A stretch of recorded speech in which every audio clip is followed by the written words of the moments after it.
प्रथम दिवस और आज से कथा अनवरत 13 तारीख तक चलेगी। आप सभी भक्तजन अपना समय थोड़ा थोड़ा निकालें, क्योंकि अपने लिए जब तक मनुष्य रहता है कुछ नहीं कर पाता। कहीं परिवार के लिए, कहीं रिश्तेदार के लिए पूरा जीवन समर्पित कर देता है। उसमें से समय बचाकर आप लोग अपना योगदान यहाँ पर दें। अब यह पूर्णतया कार्यक्रम सार्वजनिक है, कोई भी इसमें यजमान बन सकता है, कोई भी पूजन कर सकता है। इसमें किसी का कोई बंदिश नहीं और न तो कोई संकल्पित दक्षिणा है किसी की। यथाशक्ति जैसा ईश्वर ने दिया है अपने सामर्थ्य अनुसार आप खर्च कर सकते हो, कथा श्रवण कर सकते हो और जो भी पुण्य हो उसको आप खर्च कर सकते हैं।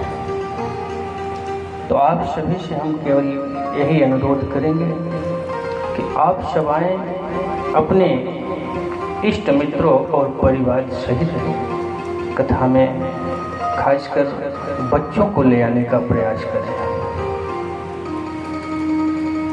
क्योंकि यह रामचरितमानस ग्रंथ प्रभु श्री रामचंद्र जी का जो चरित्र है, जो जीवनी है, यह मानव शरीर में जो हम लोग आए हुए हैं इसके चरित्र का निर्माण करता है। और जिस व्यक्ति के चरित्र का सही ढंग से निर्माण नहीं हुआ वह सफल नहीं हो सकता जीवन में। यह रामचरितमानस त्याग एवं बलिदान की प्रतिमूर्ति है। इसमें एक से बढ़कर एक त्यागी आपको मिलेंगे। एक रामचरितमानस ऐसा ग्रंथ जहाँ की त्याग और अपने रिश्ते के आगे बड़ी से बड़ी संपत्ति को भी ठोकर मार दिया जाता है।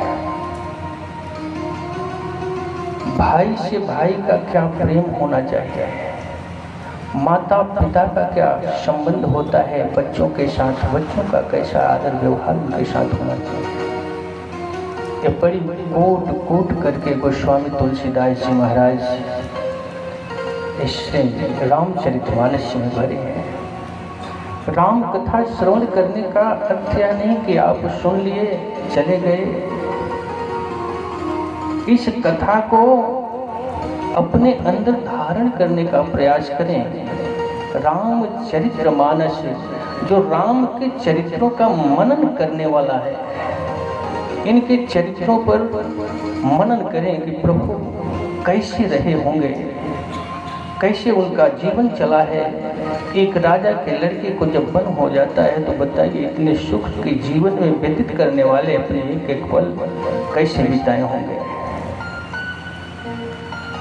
और जिस राज्य को राम नहीं पाते, छोड़ देते हैं पिता की आज्ञा से, उस राज्य को भरत भी नहीं लेते, लक्ष्मण भी नहीं लेते, शत्रुघ्न जी भी नहीं स्वीकार करते।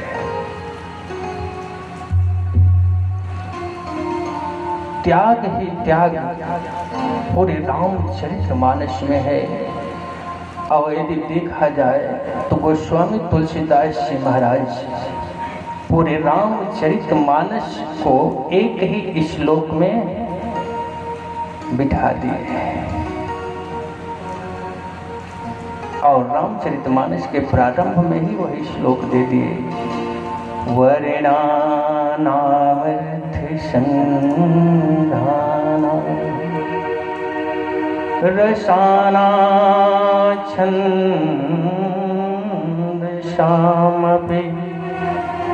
मंगलानां च कर्ता। कहे वर्णानाम, वर्ण व्यवस्था, ब्राह्मण क्षत्रिय वैश्य शूद्र क्या है, इस मृत्यु लोक की परंपरा है, वहां नहीं है। कहें उस वर्ण व्यवस्था के अंतर्गत प्रभु श्री रामचंद्र जी का जन्म क्षत्रिय वर्ण में होने जा रहा है। सुवर्णा नाम से आपका बालकांड अभिव्यक्त होता है। अर्थ संघाना, अर्थ की जितनी भी कामनाएं हुई हैं यह अयोध्या कांड से प्रारंभ होते हैं। देव कार्य सिद्ध्यर्थ, भरत राज्याभिषेकार्थ, राम वन गमनार्थ, ये जितनी अर्थ की कामनाएं हुई यह सब के सब अयोध्या कांड से प्रारंभ होती हैं। इसलिए अर्थ संज्ञा नाम से आपका अयोध्या कांड अभिव्यक्त होता है। रसाना, और जब आप अमरकोश में जाएंगे तो रसाना का एक अर्थ होता है पराक्रम। तो भगवान ने पराक्रम कहाँ दिखाया? अरण्य कांड में। जब उनका वनवास होता है, वन को जाते हैं तो बड़ी बड़ी आताताई असुरों का वध करते हैं और साधु संत हम सभी मानवों की रक्षा करते हैं। तो उनकी जितनी पराक्रम की गाथा है वह सब अरण्य कांड में चला है। तो रसाना से आपका अरण्य कांड अवृत होता है। छंद, छंद जिस प्रकार करोड़ों प्रकार के होते हैं उसी प्रकार से बंदर और भालुओं की टोली भी करोड़ों प्रकार की होती है। हर प्रांत में कुछ न कुछ उसमें बदलाव मिलेगा।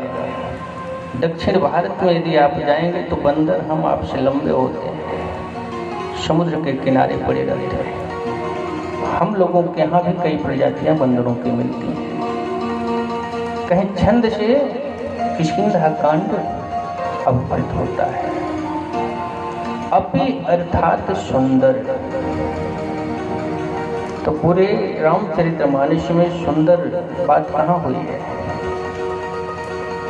जब हनुमान जी महाराज लंका में जाते हैं, लंका में असुरों को मारते हैं और लंका का विध्वंस करते हैं, उसको जलाते हैं। वहाँ सब शुभ ही शुभ, सुंदर ही सुंदर कार्य किए हैं। आताताइयों के बल को छीन किए हैं। इसलिए इसे अपि से सुंदर कांड अभिव्यक्त होता है। मंगलानाम, मंगला नाम से आपका लंका कांड अभिव्यक्त होता है, क्योंकि भगवान ने लंका कांड में रावण का वध करके पूरे जगत में मंगल स्थापित किए हैं। कर्तारव, अपने कर्तव्य का निर्वहन उत्तर कांड में उन्होंने किया है। इसलिए कर्तारव से उत्तर कांड अभिव्यक्त होता है। यदि इस एक श्लोक का भी पाठ अनवरत किया जाए तो पूरे रामचरितमानस का पाठ हो जाता है। और इसको करना बहुत कठिन नहीं है। आप चाहें तो 108 माला 108 बार प्रतिदिन कर सकते हैं। इसमें पूरा 7 कांड रामचरितमानस समाहित है। प्रयागराज तो आप सभी जानते हैं। प्रयागराज की महिमा भी बहुत ही अतुलनीय है। तीर्थराज कहा जाता है, सखीयों के राजा हैं प्रयागराज। उस प्रयागराज से प्रभु श्री रामचंद्र जी की कथा प्रारंभ होती है। भरद्वाज मुनि बसहि प्रयागा, तिन्हि राम पद अति अनुरागा।